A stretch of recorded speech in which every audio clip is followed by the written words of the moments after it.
ओहो टाइम हेलानी 10टा। अरे ओ हरी वाणी का पकेलु पका पका पका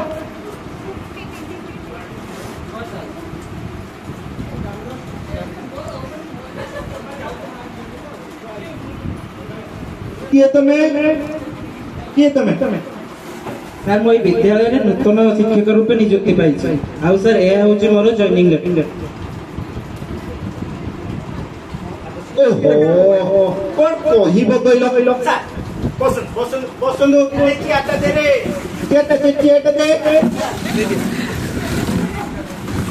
अच्छा अच्छा अच्छा नाटा ताहले नवकृष्ण सेठी ना।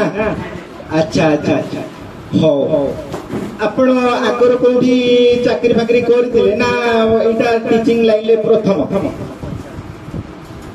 आज्ञा सर करथिले एई जो जूनियर टीचर स्कीमेटिक बारी थिला सेथिरे योगदान करथिले किंतु सर माने बुझी पारिबे सेठी जो दरमा मात्र 11,000 सेतिक रे कोन परिवार चली परला सेटु छाडी के सेति में आसली आ सर आपण तो सुनिथिबे काली तो हमर ओरिएंटेशन गला सेति में आसी आसी अच्छा अच्छा भल है आपण जाओ आम स्कूल रे गुटे भल अभिज्ञ शिक्षक आमे पाइलु।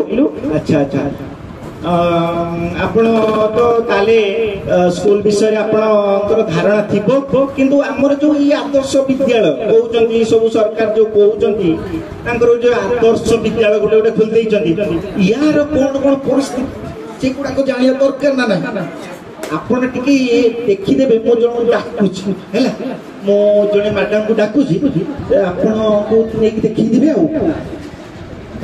ये बासंती मैडम बासंती मैडम बासंती मैडम सर नमस्कार। आज्ञा आज्ञा आज्ञा ये सर को देखो नवभूषण सर नुआ करी पाइछन आपण टिके हम आदर्श विद्यालय केमिति इटा टिके तांको टिके बुलेगी देखि दंतु ऑफिस रे तो जाय तो केते टेंशन फाइल केते कोन डाटा पठे आपण देखि दंतु तापर बसी गुले तो खाबा खाइला बेल को कथा जा सर आसाकी को हम विषय आपण को परिचय कर एई देखो तो हम बगीचा एटा हमर बगीचा केमति लागु देखु आज्ञा हम बहुत प्रस्तुत बनिछु आउ आगु देखु से जो पड़िया पेड़ पड़िया आउ ता सेपटे जो चारि महला बिल्डिंग ता देखाउची एटा हमर नवा छात्रावास होईची केमति लागुची भल लागुची। अच्छा आवाज हमर एई दी जण होचंती हमर विद्यालय शिक्षक शिक्षयित्री कोन लैब रे काम करछंती आ दीदी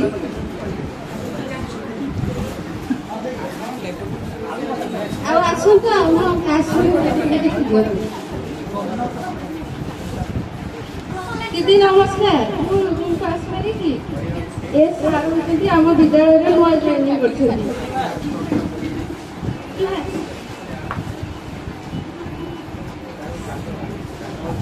ପିଲାମାନେ ଆମ ବିଦ୍ୟାଳୟରେ ନୂଆ ଜଏନ୍ କରିଛନ୍ତି। Welcome sir. सर आपन को टिके परिचय दियंतु सब पिला माने जानि पारिबे आपन। गुड मॉर्निंग आओ पिला माने सब भलो छ तो? आगे सर। Yes sir. सर आपन को नाम मो नाम होछि नवकृष्ण सेठी। सर घर केडी? नव सर बोली डाकिबा। आज्ञा। सर घर केडी? सर मो भाई ना नंबर सर।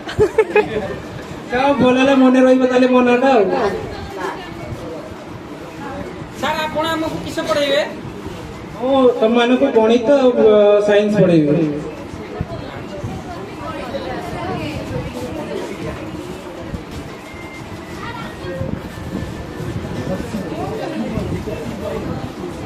मो नाम शिवशंकर साहू मु षष्ठ श्रेणी पढ़े आदर्श विद्यालय छात्र। मो नाम विजय कुमार प्रधान मु सरकारी प्राथमिक विद्यालय षष्ठ श्रेणी पढ़ुची। मु छात्रावास रे बापा मां को छाड़ी के छात्रावास रे रुहे। मु मो परिवार सहित खुशी रे घर पाखरे रुहे। मु सकाळे निजे मते के डाकिया पई न थांती निजे हॉस्टल बेल पड़िले सकाळे 6टा बेले निदर उठे निजे नित्यकर्म सारे एवं हॉस्टल जे सार अछुती से पार्टी करंती पाठ न पढ़ले पाठ पढ़िया पे बसे। मते मो बहु आसी बहुत थोड़ा डाकिया परे जाके उठे ଅତି ସହଜରେ ମୁଁ ଉଠେନି। ବୋଉ ଯେତେବେଳେ ଗାଡି ନେଇକି ଆସନ୍ତି ତାପରେ ମୁଁ 6ଟା ବେଳେ ଉଠେ। ମତେ ତ କେବେ ସକାଳେ ମାଙ୍କ ହାତ ରନ୍ଧା ଖାଇବା ପାଇଁ ମିଳେନି। ଯାହା ମୁଢି ମିକ୍ସଚର ପିଆଜ ଯାହା ଥାଏ ସେଇଟା ଦେଇକି ମୁଢି ଖାଏ। ତାପରେ 10ଟା ବେଳେ ବାହାରିକି ମୁଁ ସ୍କୁଲ ଯାଏ। ନିଜେ ବାହାରିବା ପାଇଁ ପଡେ, ନିଜେ ଡ୍ରେସ ମୁଁ ନିଜେ କାଚେ, ନିଜେ ବାହାରିକି ସ୍କୁଲକୁ ଯାଏ। ମୋ ମା ମତେ ଖାଇବା ପାଇଁ ଦିଅନ୍ତି, ତା ସହିତ ମୋର ଡ୍ରେସ ବି ସଫା କରିଦିଅନ୍ତି। ମତେ ମୋର କିଛି କାମ କରିବା ପାଇଁ ପଡେନି। ମୁଁ ମୋ ସ୍କୁଲରେ ସ୍ମାର୍ଟ ବୋର୍ଡରେ ପାଠ ପଢେ। ଆମ ସ୍କୁଲରେ ମଧ୍ୟ ସରକାର ସ୍ମାର୍ଟ ବୋର୍ଡ ଦେଇଛନ୍ତି, ମୁଁ ସେଥିରେ ପାଠ ପଢେ। ମୁଁ ମଧ୍ୟ ମିଡ୍ ଡେ ମିଲ୍ ଖାଏ। ଆମ ସ୍କୁଲରେ ମଧ୍ୟ ମିଡ୍ ଡେ ମିଲ୍ ଦିଆଯାଉଛି, ସପ୍ତାହକୁ 2ଟା ଅଣ୍ଡା ଦିଆ ହୁଏ। ମୋ ସାରଙ୍କର ଦରମା ବହୁତ ବେଶୀ। ମୋ ସାରଙ୍କର ଦରମା କିନ୍ତୁ 11,100 ଟଙ୍କା। ଏଇଠି ଟିକେ ଦୁଃଖ। ଆଉ ଆଜ୍ଞା 4ଟା ହେଲା ପରେ ମନ ଦୁଃଖରେ ମୁଁ ଛାତ୍ରାବାସକୁ ଫେରେ। କାହାରି ସହିତ କଥା କହିବା ପାଇଁ ମିଳେନି। ପୁଣି ପାଠ ପଢିବା ପାଇଁ ବସେ। ରାତିରେ ପୁଣି ଖାଦ୍ୟ ଦିଅନ୍ତି ସେମାନେ, ମୁଁ ଖାଇକି ଶୋଇଯାଏ। ବାପା ମାଙ୍କୁ ଦେଖା ଲାଗେନି, ଦେଖିବା ପାଇଁ ମନ ମଧ୍ୟ ହୁଏ କିନ୍ତୁ ଦେଖିବା ପାଇଁ ମିଳେ ନାହିଁ। କେଜାଣି କେମିତି ମୋ ଆଦର୍ଶଟା ମିଳିଗଲା, ମତେ ବହୁତ ଦୁଃଖ ଲାଗୁଛି କି ଖୁସି ଲାଗୁଛି ମୁଁ ଜାଣିପାରୁନି। ମୁଁ ଆମ ଘରେ ଛୁଟି ହେଲା ପରେ ସାଙ୍ଗମାନଙ୍କ ସହିତ ଖେଳିବା ସହିତ ସନ୍ଧ୍ୟାରେ ପାଠ ପଢେ। ତାପରେ ବୋଉ ପରସି ଦେଲେ ମୁଁ ଖାଏ। ମାନେ ଅତି ଖୁସିରେ ପରିବାର ସହିତ ମୁଁ ଜୀବନ ଅତିବାହିତ କରେ।